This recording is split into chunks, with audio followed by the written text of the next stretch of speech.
Hello Janata and Janardan, अस्सलाम वालेकुम, सत श्री अकाल। आज एक बहुत दुख की बात है कि आज हमारे गोपालगंज के प्रदेश सचिव जिनकी गोली मार की हत्या कर दी गई है, आज उनके लिए हम लोग उनके फैमिली से मिलने जा रहे हैं, जो कि पूर्वी चंपारण के पूरे MIM के टीम के साथ। तो चलिए लेके चलते हैं आप लोग को।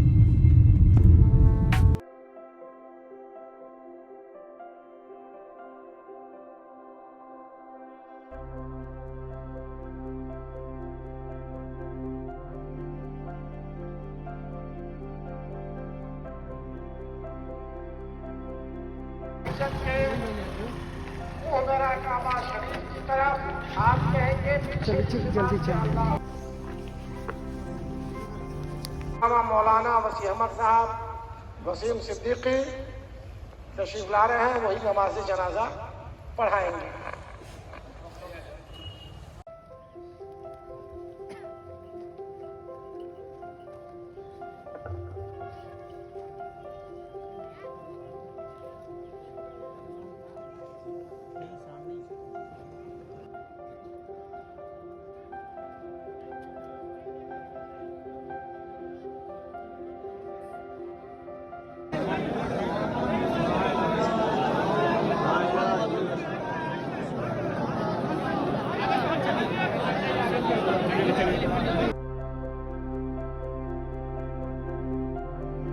ये जो रास्ता वीरान है ना, उधर में ड्राइव करे तो उनको कुछ नहीं हुआ। मारना तो नहीं, मारना है, बैठे थे चला रहे थे, पीछे से मारो आया सब। हेलो जनता एंड जनार्दन, नमस्कार, आदाब, सत श्री अकाल। आज हमारे प्रदेश के महासचिव को गोली से मार दिया गया है, जिसमें हम लोग उनके घर गए और वहाँ पे जितने भी आला अधिकारी आए हुए थे AMI पार्टी का, उनसे मुलाकात हुई और उनके जनाजा में शरीक हुए और उनकी मगफिरत के लिए हम लोग भी दुआ करें और आप लोग भी दुआ कीजिए। और चलिए इसी पे हम लोग कुछ बात कर लेते हैं, जो कि हम लोग कुछ दोस्त हैं और जो हम लोग साथ में आए थे, तो हम लोग कुछ बात करते हैं। तो स्टार्ट करते हैं। आज बड़ी तकलीफ के साथ कहना पड़ रहा है कि सामाजिक वातावरण इस तरह ख़राब हो चुका है कि आज खून पानी की तरह बहाया जा रहा है और इंसानी मोहब्बत जो है तार तार किया जा रहा है। आज उसी का एक रूप मुझे देखने को मिला, जो हमारे AIMIM के प्रदेश महासचिव जनाब असलम साहब गोपालगंज, जिनका आज कुख्यात अपराधी द्वारा गोली से मारकर हत्या कर दी गई और हमारे पार्टी का बहुत बड़ा नुकसान किया गया। और इस आतंक से हकीकत को नहीं छिपाया जा सकता, हकीकत को नहीं दबाया जा सकता, इंसाफ के बोलने वालों को नहीं डराया जा सकता, क्योंकि असलम साहब एक शख्स थे, लेकिन उनकी ज़मीर में इंसाफ शामिल था और उनकी इंसाफ और हिम्मत का वो क़ुव्वत उनको एक नई शख्सियत के रूप में, एक नई शख्सियत के चेहरे के तौर पर हमारे बिहार और देश को एक बेहतरीन लीडर के तौर पर देने का काम किया। अंजार भाई, तो बताएं कि उनको गोली मार के क्यों, मतलब उनकी कोई किसी से पर्सनली दुश्मनी थी या इस मतलब इस बात की डर थी कि वो पॉलिटिक्स में आ रहे हैं तो अगला इलेक्शन वो जीत ना जाए, इसलिए उनको मार दिया गया? क्या आप ये सारी की सारी पॉलिटिकल खेल है। अच्छा। मैं पहला शख्स अपनी ज़िंदगी में देखा असलम साहब को, जनाब अब्दुल सलाम साहब उर्फ असलम मुखिया, जो एक मर्द मुजाहिद बिहार के अंदर थे और कोई भी डंके के चोट पर बात कहते थे और किसी से वो डरने वाले नहीं थे, कोई उनके पास सिक्योरिटी नहीं थी और उसके बावजूद भी मर्दानगी के साथ, डंके के चोट के साथ हक की बात करते थे, गरीबों की बात करते थे, मजलूमों की बात करते थे, लाचारों की बात करते थे, कमज़ोरों की बात करते थे। ये बात किसी को रास नहीं आई।